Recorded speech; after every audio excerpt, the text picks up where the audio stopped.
Hello Godzilla fans, what's going on? It's the Poster64, and I am here back with another Godzilla figure review. Today, I have Bandai Creation's 12-inch Godzilla 2014 figure. This figure was released in late 2015, so unfortunately I was not able to pick him up in 2015, but he got here very early into 2016, and I'm very impressed. Did not really know what to expect necessarily with this figure, going in to purchase him, just because he looked kind of generic-y, but then when he got here, I was actually far more, pleased with him than I thought I would be, just in terms of detail, and, the overall look is actually really good for this figure. Very pleased with him. Nice tail. They did have to curve it a little bit for the package in order to fit into the packaging.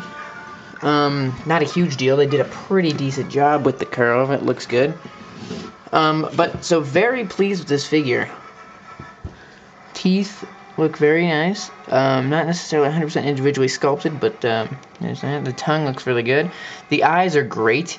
A much needed upgrade from the 6-inch Bandai Creation with no pupils, looking a little possessed.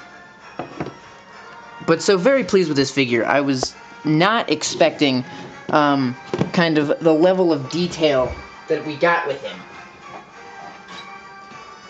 So this figure was, I purchased him online. That's the only place I've been able to find him.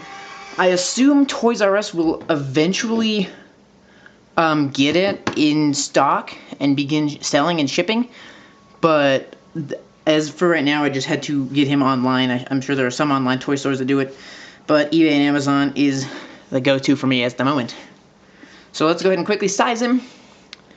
He stands about 10 inches tall, and from the tip of the nose down to the tail is about 11.5 or 11.25, probably closer to. So he's a good size figure, meaning he'll scale pretty nicely with your 12 inches.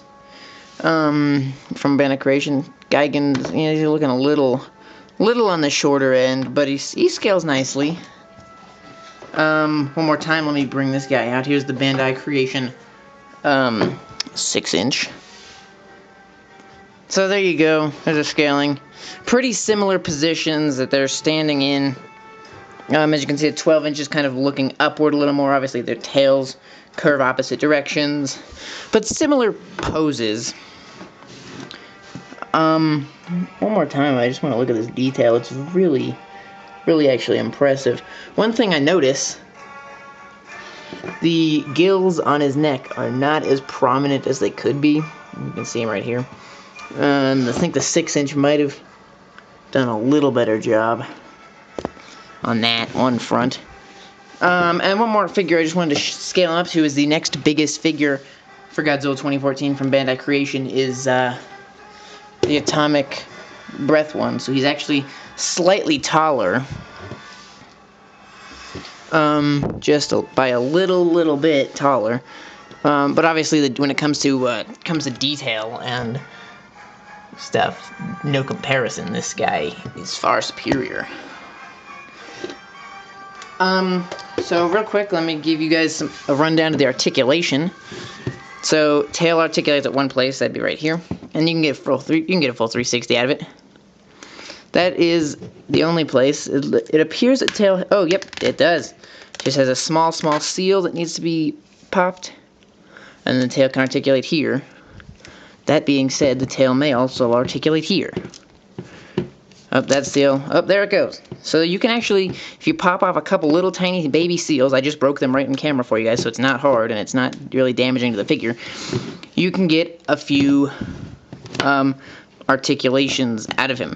And if you actually line his tail up, it's an interesting pose it's in. If you line all the pieces up, his tail actually sits kind of like this, off the ground, which is just kind of an interesting concept. But you go ahead and you push these down, and it still does not look bad at all. So it doesn't matter how you keep his tail.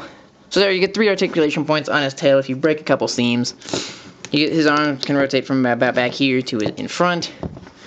The legs, you maybe could get 360, but comfortably they go from about here to here, and that's really all you need anyways. And then also you do get head articulation. Right here on this little neck seam, you can see it. And you can get comfortably, you can go to about there on the side, but you're not going to need any more articulation than that. So this figure, very impressed by, actually. Great work from Bandai Creation. Still have not gotten the figure, the 12-inch scale figure that I really wanted. I don't know, it just has it still has a different feel than the other line of Bandai Creations, 12 inches. But still a very good job. Really liking this figure. About $22, $3 to $5 maybe. So about average pricing for a 12-inch from Bandai Creation. And I think it's definitely worth it. Looks great up on the shelf. Really cool figure. Glad I picked him up. You should definitely check him out. Thank you very much for watching. Stay tuned for more, and we will see you guys later.